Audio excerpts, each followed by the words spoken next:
Entre colère et incompréhension, depuis plusieurs semaines, Corinne et Joël Sancier se battent pour que justice soit rendue à leur fils, Jérémy, 19 ans, mortellement poignardé en 2009 alors qu'il revenait d'une fête de village. Le suspect présumé a été relâché à cause d'une simple erreur de procédure. Ils sont les invités de Face à l'actu. Bonjour Joël. Bonjour Corinne. Votre fils donc Jérémy a été mortellement poignardé il y a 2 ans et on l'a raconté, on va rappeler les faits dans un instant. Il n'y a pas si longtemps que ça, le 15 septembre, un coup de tonnerre pour vous, le meurtrier présumé de votre fils qui était passé aux aveux a été libéré pour un simple vice de procédure. On va développer dans un instant, on va rappeler les faits pour que ça soit bien clair pour les téléspectateurs parce que c'est un peu compliqué la justice. Mais à la libération du meurtrier présumé de votre fils, quelle a été votre réaction? Vous l'avez dit tout de suite par exemple à votre femme, vous Joël? Non.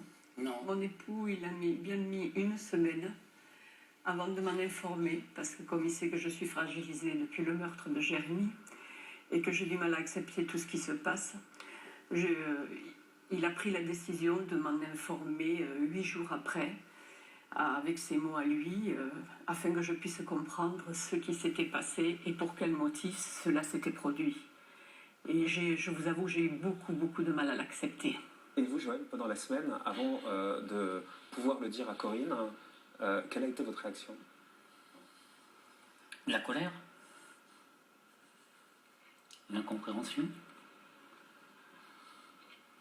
un système judiciaire qui me donne cette impression depuis maintenant bientôt 27 mois de nous lâcher, d'oublier sa mission essentielle qui est celle de protéger le citoyen et de voir au bout de 27 mois que ce dossier clôturé risque de finir en eau de boudin, c'est quelque chose d'incompréhensible. Alors on va rappeler les faits pour que les téléspectateurs comprennent bien l'histoire. Elle est un peu compliquée, un vice de procédure, aussi une façon de la justice d'éviter des erreurs judiciaires. C'est aussi pour ça qu'aujourd'hui le suspect est dehors et que ces aveux qui ont été faits sans avocat, puisqu'à l'époque il n'y avait pas besoin d'un avocat pendant une garde à vue, aujourd'hui ne puissent pas être utilisés. Donc c'est aussi pour protéger la justice d'erreurs judiciaires. On récapitule tout ça et ensuite on en parle ensemble avec Édouard Bailly et Steven Lédiagorn. Nous sommes dans la petite ville de Ney, dans les Pyrénées-Atlantiques. Ce samedi 22 août 2009, c'est la traditionnelle fête du village. La soirée se termine, Jérémy Sancier rentre chez lui lorsque sur ce pont qui enjambe le gave de Pau, il est roué de coups par une dizaine de personnes. On ne connaît pas les circonstances exactes de ce qu'il se passe alors, mais l'un des assaillants sort un couteau, puis poignarde à plusieurs reprises le jeune homme. Dans cette petite bourgade, la mort de Jérémy suscite une vive émotion. Très vite, 10 personnes sont mises en examen et l'un d'eux, prénommé Samson, un mineur de 17 ans, avoue avoir porté les coups mortels. Le jeune homme est alors incarcéré dans l'attente de son jugement. Seulement le 15 septembre dernier, 2 ans après le drame, coup de théâtre. La Cour de cassation décide de libérer sans condition le tueur présumé. La raison invoquée, un vice de procédure dû à un simple retard dans les formalités administratives. Une formalité purement juridique. Ça n'a pas été fait dans les délais qui étaient prévus, qui étaient de 3 mois. Le tribunal a mis 5 mois. Et pour cette raison-là, eh bien, les plus hauts magistrats de France ont décidé que c'était une raison suffisante pour remettre en liberté un assassin présumé. Mais l'imbroglio juridique ne s'arrête pas là. Le tribunal décide également que les aveux du meurtrier présumé ne sont tout simplement plus recevables. Pourquoi? Parce qu'il y a une décision de la Cour européenne des droits de l'homme qui dit que, désormais, tout suspect dans la garde à vue doit être assisté d'un avocat. À l'époque, il n'y avait pas cette décision, les policiers ont respecté le code de procédure pénale français, il n'y avait pas d'avocat aux côtés du suspect, sauf que les juges ont décidé que la décision de la Cour européenne des droits de l'homme s'appliquait rétroactivement. Les aveux du suspect ne pourront plus être utilisés. Une double peine pour les parents de Jérémy. Leur fils est mort et son meurtrier présumé est en liberté. Du côté de la défense, on salue cette décision et les avocats de Samson comptent bien obtenir un acquittement pour manque de preuves. La Cour suprême a dit le droit et a rappelé que, quelle que soit la gravité des faits, quelle que soit la personne mise en cause, la loi est la même pour tous sur le territoire de la République. Alors Joël Sancier, le père de Jérémy, veut aller plus loin pour obtenir justice pour son fils. Il a récemment lancé un appel sur Internet avec l'aide d'une association de défense des victimes. Une vidéo vue par plus d'1,5 million de Français et il interpelle directement les candidats à la présidentielle de 2012 pour réformer une justice qui, selon lui, ignore le droit des victimes. Le combat des parents de Jérémy pour rendre justice à un fils trop vite parti aura peut-être une réponse lors du procès aux assises du principal suspect prévu dans le premier semestre 2012. Alors on va arriver tout à l'heure à ce pacte 2012. Vous interpellez les candidats à la présidentielle cette semaine Oui. pour que le droit des victimes soit respecté. On va revenir sur le début de l'histoire quand vous apprenez la disparition de votre fils en 2009 et un suspect arrêté. Comment vous avez vécu ça immédiatement, vous saviez que le suspect arrêté était finalement le meurtrier de votre fils, vous en étiez sûr? Non, pas du tout. Non. Quand on nous a avisé de la disparition de Jérémy dans les conditions tragiques qui sont les siennes, quelques semaines plus tard, lorsque nous avons été convoqués dans le cabinet du juge d'instruction, ce dernier, pour valider la constitution du parti civil concernant mon épouse, mes enfants et moi-même, nous avons dans un premier temps lu les conclusions du médecin légiste sur les blessures occasionnées à hauteur de notre fils et m'a présenté à mon épouse ainsi qu'à moi-même plusieurs planches photographiques pour nous demander si on reconnaissait éventuellement quelqu'un. Et il s'est avéré que parmi l'ensemble des planches photographiques présentées, 2 personnes ont été reconnues par mes soins. Et j'ai vu là le juge d'instruction tomber à la renverse sur son fauteuil en restant la bouche ouverte, en ne comprenant pas que je pouvais identifier 2 personnes qui étaient quelques minutes après.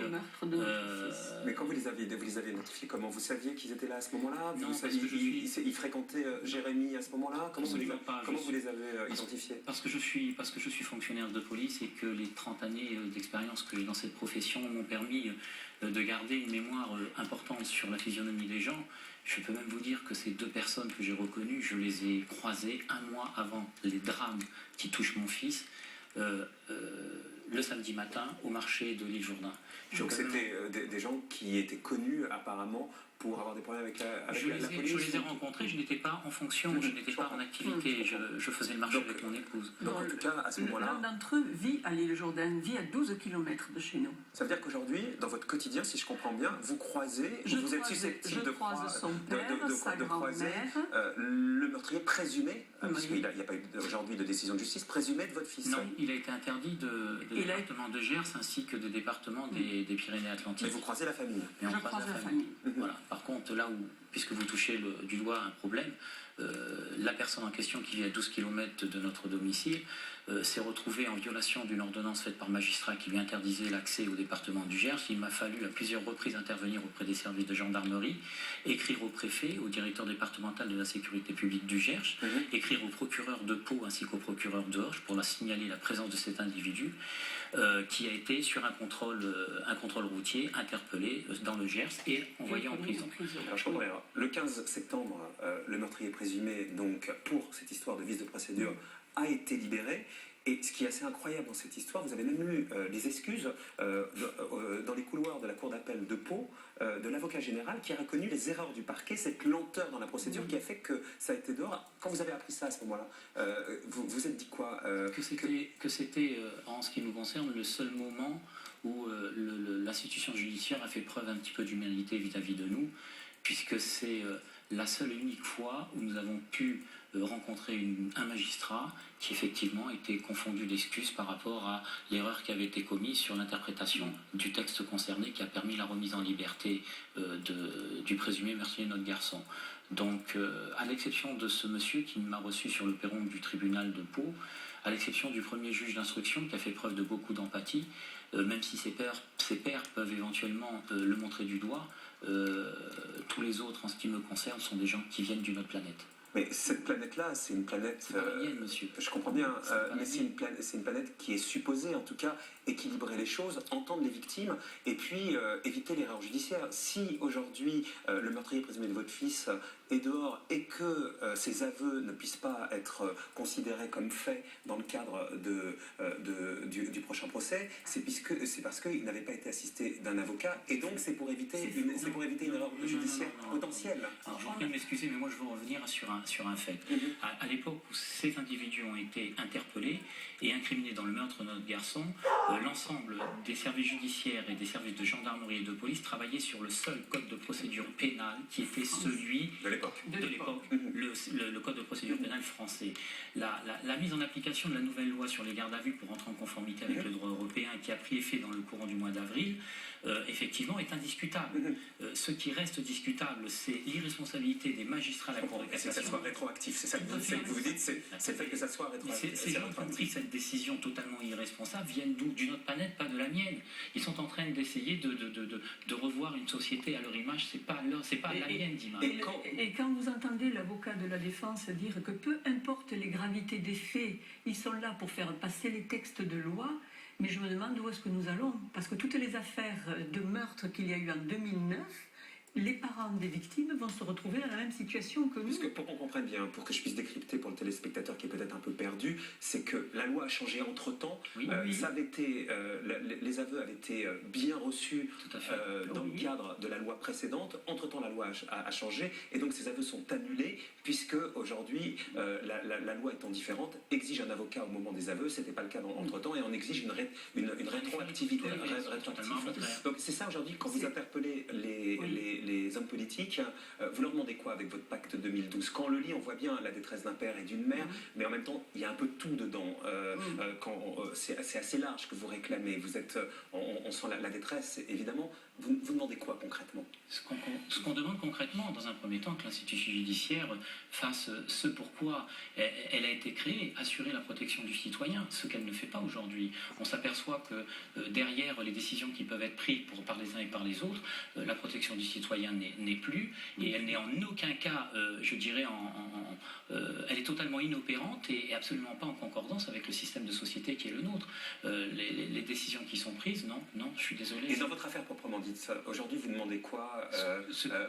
Le meurtrier présumé va être jugé plus sur la base de ses aveux, le dossier est même vide, son avocat porte même plainte contre l'État puisqu'il estime qu'il a été détenu de façon abusive. Oui. Sur votre affaire, concrètement, vous demandez quoi? Sur mon affaire, monsieur, il y a je ne vais pas vous dire que l'affaire est définitivement enterrée, mais elle est largement compromise par rapport à toutes les décisions qui ont été prises. Entendons-nous bien, tout ce qui a été dit, tout ce qui a été écrit, toutes les décisions qui ont été prises, la justice ne reviendra pas dessus. Le combat que je mène aujourd'hui avec mon épouse et mes enfants, c'est plus pour notre fils aujourd'hui, c'est pour tous les parents qui sont des parents et des familles potentiellement en mesure de se retrouver dans le même cas de figure que nous. Alors on ne peut pas empêcher, je dirais, tous ces délits, tous ces crimes qui se commettent, parce qu'il existe théoriquement une institution qui est faite pour que ça s'atténue. Mais par contre, ce que moi je dénonce, c'est le côté, ce dysfonctionnement du service judiciaire. Pour revenir à votre affaire à vous, le procès va donc avoir lieu, on le suivra évidemment. Le garçon qui a été libéré, présumé innocent, c'est le seul à comparaître, ou alors les autres garçons qui étaient là sur ce pont et qui ont participé ou assisté à la bagarre seront aussi au tribunal? Monsieur Fogiel, dans ce dossier, on a tout eu dans ce dossier. On a des gens qui se sont rendus complices du meurtre de notre garçon. On a apporté tellement de crédit à ce qu'ils ont pu dire, modifier tout au cours de l'instruction, qu'on a fini par croire que ces gens-là n'avaient pas vu celui qui tenait le couteau qui était à cheval sur mon garçon au sol et qui était en train de lui asséner les 7 coups de couteau en question.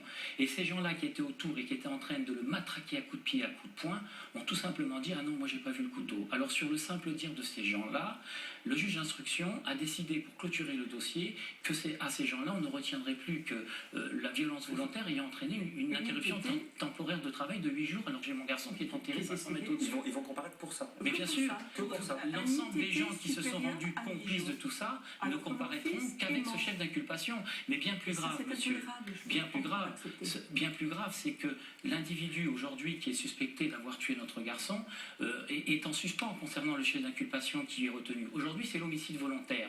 Par rapport à ce que la chambre d'instruction de Toulouse décidera enfin, je l'espère rapidement maintenant, de prendre comme décision sur le dossier d'instruction de retirer ce qui doit être retiré, la Cour d'appel de Pau, elle, décidera de légiférer sur la requalification ou pas du chef d'inculpation.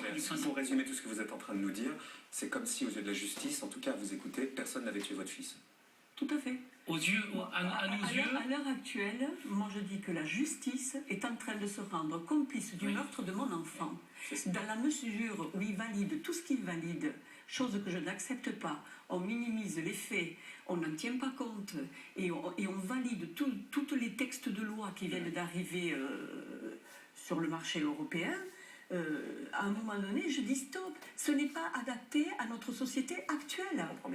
Merci en tout cas d'être venu témoigner ce matin. Merci à vous. Bon courage. Le procès est prévu pour quand? Et On aimerait bien connaître une date, mais il y a trop de décisions encore en suspens.